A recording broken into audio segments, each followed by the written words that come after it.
Now to our big story of the morning, the Mark Sievers murder trial. We expect more of the state's witnesses to be called to the stand today. That's if they don't run into the same issue they ran into yesterday. And we'll get to that in just a few minutes. But first, we want to give you a bit of a refresher on this case. So remember, Mark Sievers is accused of orchestrating the murder of his wife, Teresa Sievers. That happened in June of 2015 inside their Bonita Springs home. Now, the state says that Mark Sievers hired his best friend, Curtis Wright, and another man, Jimmy Rogers, to carry out that murder.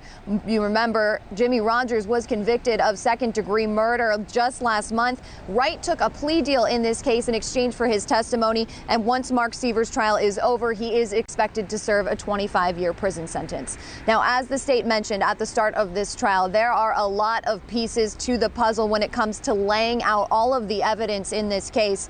The state spent most of their time trying to help the jury really put that puzzle together yesterday. They called 10 witnesses to the stand to try to prove that Mark Sievers orchestrated this murder over the course of the day yesterday. When Jeff Conway, Jimmy Rogers' boss at Doe Run Mining Company in Missouri, took the stand, the state used his testimony to explain how Rogers was trained in not contaminating a scene. This could be their way of explaining the lack of biological evidence inside the home of Teresa Sievers.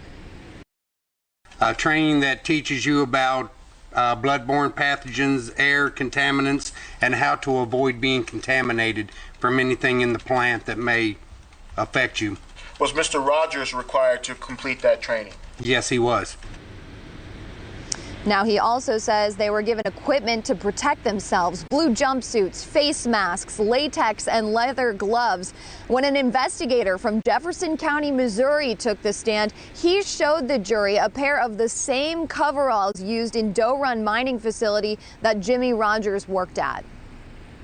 One pair of damaged dark blue colored overalls located near the roadside by Detective Downs. And again, is that the damaged color overalls that were provided to you by Detective Downs? Yes, ma'am. Now, Detective Schooneman, who you just heard from, says Jimmy Rogers' ex-girlfriend actually led them to those blue coveralls on the side of a rural road in Missouri. She told investigators after his trip to Bonita Springs, he threw those coveralls out the window of the car along with a broken cell phone. And you may remember, Curtis Wright says he and Jimmy Rogers wore those blue coveralls during the murder of Teresa Sievers. Now, Detective David Lebed also took the stand yesterday. The now Lee County Lieutenant was one of the deputies sent to Missouri to investigate Curtis Wright's role in Teresa's murder. Sievers' defense focused their questions on Wright's lies and the idea that the department may not have been as thorough in checking those lies of Curtis Wright as they could have been. Take a listen. Detective, would you agree with me that that Mr. Wright had, over the course of this investigation, given you several untruthful statements? Yes. And you know that part of his sworn statement agreement, part of that agreement was he has to provide a polygraph upon demand. Is that correct? That sounds right. There was a lot of details on it.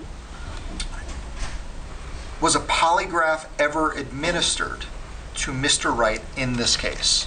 No. Now, the state did get a chance to respond to those claims. Here is what they had to say. When Mr. Wright lied to you, did you need a lie detector to tell that he was lying? No.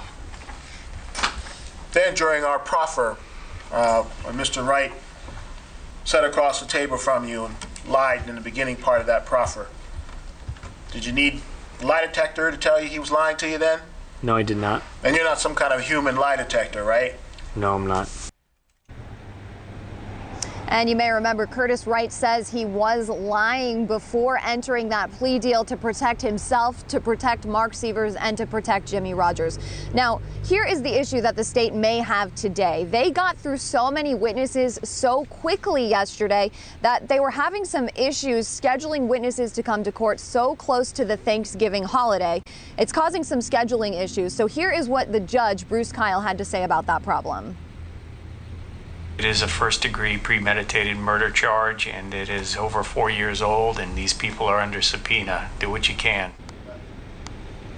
The state also mentioned this concern last week before opening statements. Now, we do want to remind you, we will be out here the rest of the morning recapping what happened in the courtroom yesterday, letting you know what to expect in the courtroom today. And you can follow all of this, not just here on air, but online as well on fox4now.com. Also on the Fox 4 Now app, we'll be sending push alerts letting you know what's happening inside the courtroom through that.